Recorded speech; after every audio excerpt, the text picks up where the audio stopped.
has started an initiative that will see them plant 10 million trees. The exercise took place not long ago from right here, and KTN News caught up with Dr. Sylvia Kasanga, Chair of Board of Trustees, Lukenya University, and Dr. Paul Monia on why it is important and why this initiative of planting 10 million trees. Today, it's a great day for us here in Lukenya University. I'm holding up a Mwarubaini tree, which is ideal for this kind of weather. As you know, this is Lower Eastern, considered a semi-arid area.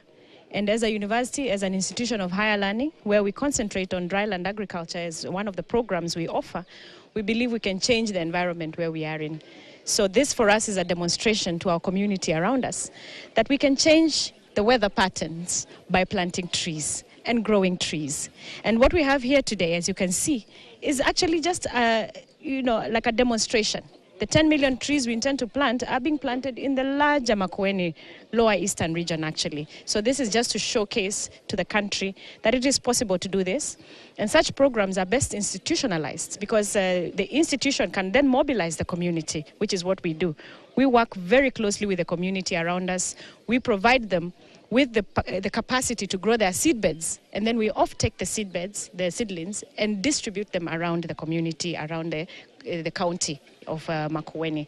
So it's important that it's a university that is actually doing this program because of that kind of capacity of teaching how to grow trees, and the right trees as well. Let's talk about the right trees for the right climate area. Actually, since we've been here 2013 up to today, we have changed the environment in this particular microclimate in this particular region. And as you can see, the clouds are gathering at a time when you don't expect the clouds to be gathering. Indeed, trees do change the climate. It's a true demonstration that it is possible.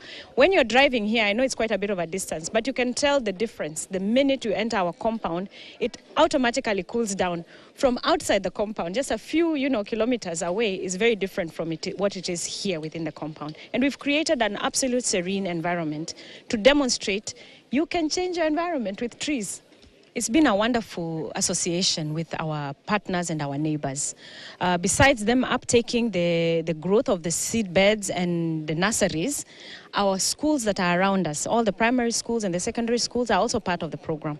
So now if you visit the secondary schools that are near us within a certain radius, you will notice they are also growing their own microclimates within their institutions and teaching the children as well on the importance of trees. So every time we have a tree drive, we take up a team of students and lecturers go out to the schools to distribute trees, show them how to grow trees. They do the growing within their school, and then they require the students to keep taking trees home and going to grow their trees at home. So you can see it's going to have a ripple effect, which is going to be very positive. And at the moment, we're already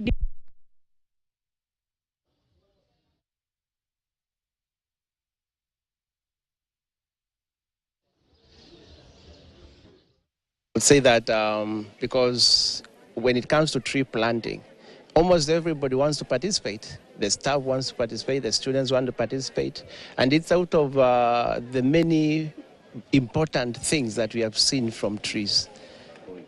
There is a lot of preparation that is required for the tree growing. One, we have to be sure that the holes have been done well, because the digging is the thing. Then after getting the right hole, then the other thing is after planting the tree, then we grow it by taking care of it. It's ensuring that every other time we are watering the tree. And what we have done here, specifically with the academic wing, where we have the students, we have been able to put them into clubs.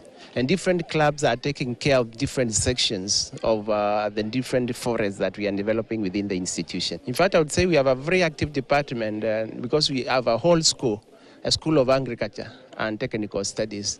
And that's the school that takes the lead in making sure that they advise, they do a lot of research on which trees can be able to survive in this kind of environment, which trees can be able to survive in this kind of soil, and even involving soil testing, even in our labs. That one has been done. And over time, out of trial and error, sometimes we have been able to establish which tree can be able